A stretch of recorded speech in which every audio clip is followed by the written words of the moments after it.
student, today we will talk about seed structure and its type. Seed को कैसे define कर सकते हैं? Seed is a fertilized mature ovule. जो ovule है वो fertilization के बाद seed में change होता है and study of seed is known as spermology. Spermology क्या होता है? Study of seed. Now structure क्या है सीड का? सीड को हम 3 कैटेगरी में बांट सकते हैं. कौन कौन सी?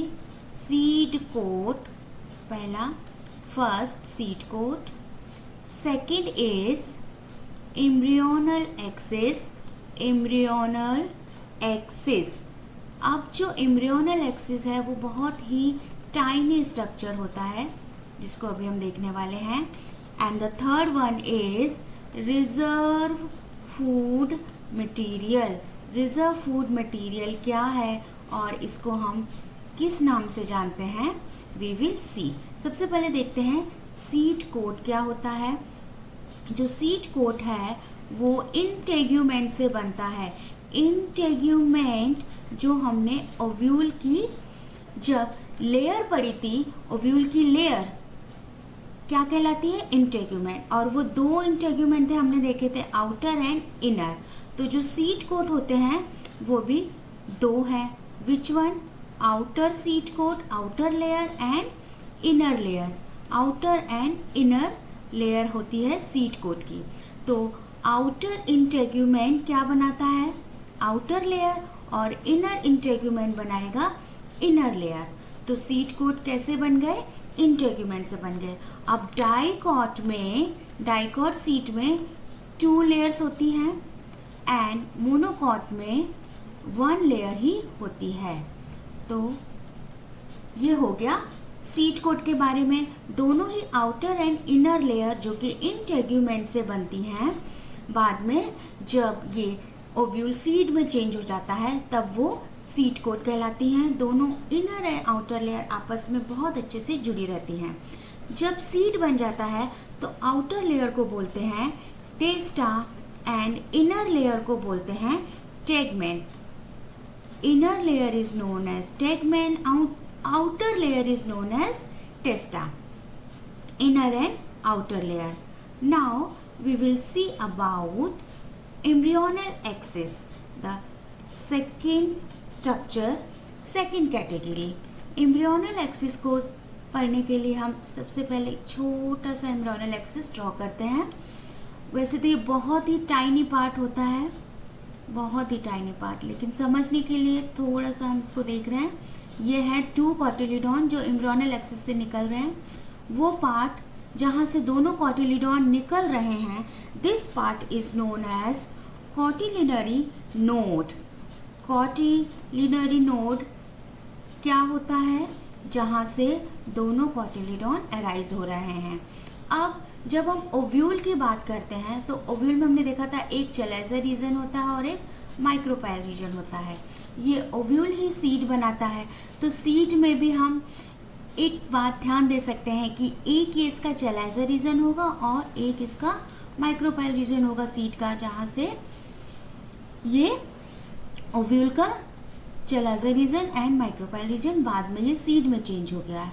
तो जो कॉटिलिनरी नोड से माइक्रोपाइल रीजन का टिप है, that tip is known as radical.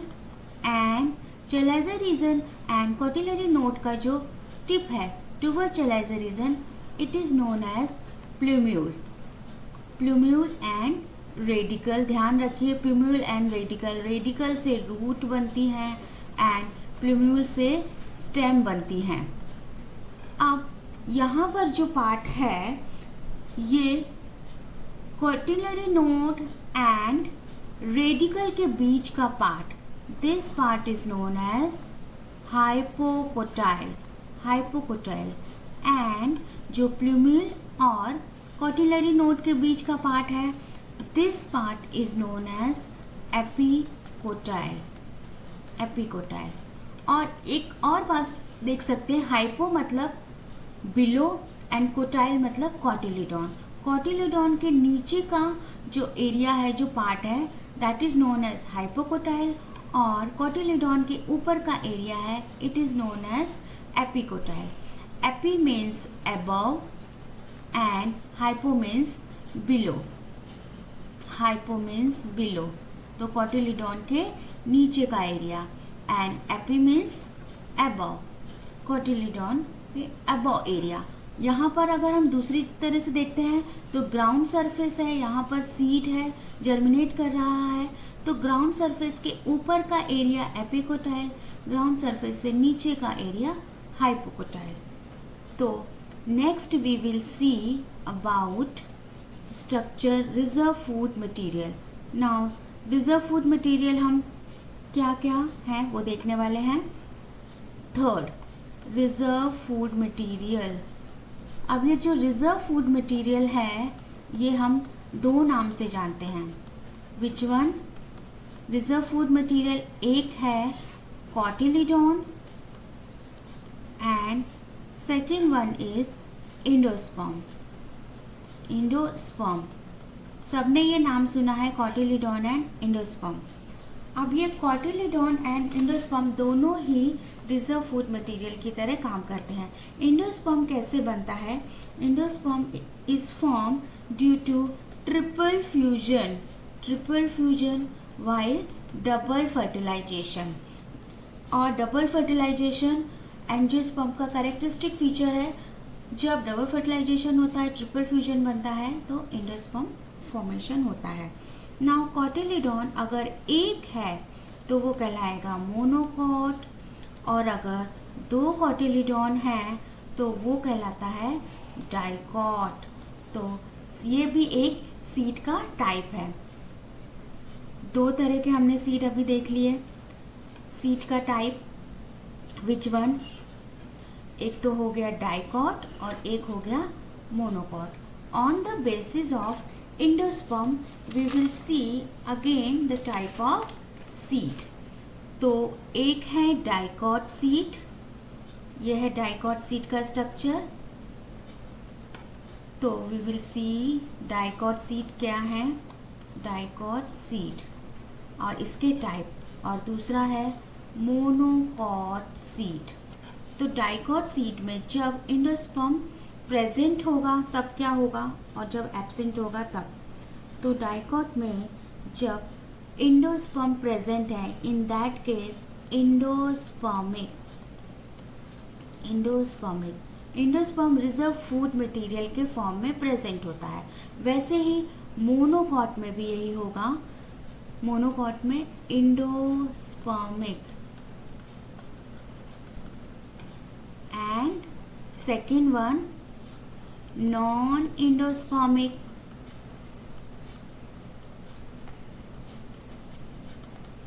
वैसे ही मोनोकॉट में भी non endospermic. Endospermic reserve food material present है, non endospermic reserve food material absent है. जब डेवलपमेंट होती है सीड का, एम्ब्रियोनिक डेवलपमेंट होता है, उस समय जो रिजर्व फूड मटेरियल है वो यूज्ड हो जाता है. जबकि एंडोस्पर्मिक में रिजर्व फूड मटेरियल प्रेजेंट है क्योंकि वो यूज्ड नहीं हुआ है. Endospermic also known as albuminous seed, and non-endospermic also known as ex-albuminous. यहाँ पर भी endospermic is known as albuminous and non-endospermic is known as ex-albuminous. तो जो सीड है, तो सीड में कोटिलीडॉन भी होगा और एंडोस्पर्म भी होगा. कभी कभी दोनों रहते हैं, कभी या तो एक ही रहेगा. तो जब हम इसका एग्जाम्पल देखेंगे एंडोस्पर्मिक का, एल्ब्यूमिनस सीड का, इसका एग्जाम्पल है castor. In case of dicot seed, castor का रिजर्व फूड मटेरियल होता है फैट, क्योंकि कैस्टोर से हमें ऑयल मिलता है. नॉन एंडोस्पर्मिक जिसमें reserve food material at the time of development used हो गया है और अब नहीं बचा है, तो एब्सेंट है. इसका एग्जाम्पल है डाइकॉट में पी है, ग्राम है एंड सनफ्लावर है.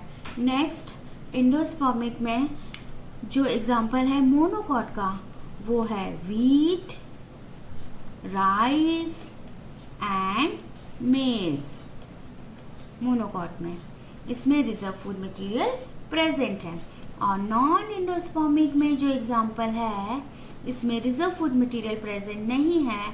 ऑर्किड ये बहुत ही स्मॉल होता है एंड इसका लाइफ स्पैन बहुत शॉर्ट है एंड ऑर्किड ज़्यादा दिन सर्वाइव नहीं कर पाते हैं क्योंकि रिजर्व फूड मटेरियल है ही नहीं नरिशमेंट के लिए। अब हम इसमें स्लाइड देख रहे हैं कि ये देखिए डाइकॉट का सीट है। यहाँ पर हमने देखा था एम्ब्रियोनल एक्सिस और ये जो पोर आपको दिख रहा है ये पोर है माइक्रोपाइल। इसका जो स्कार है वो रह जाता है।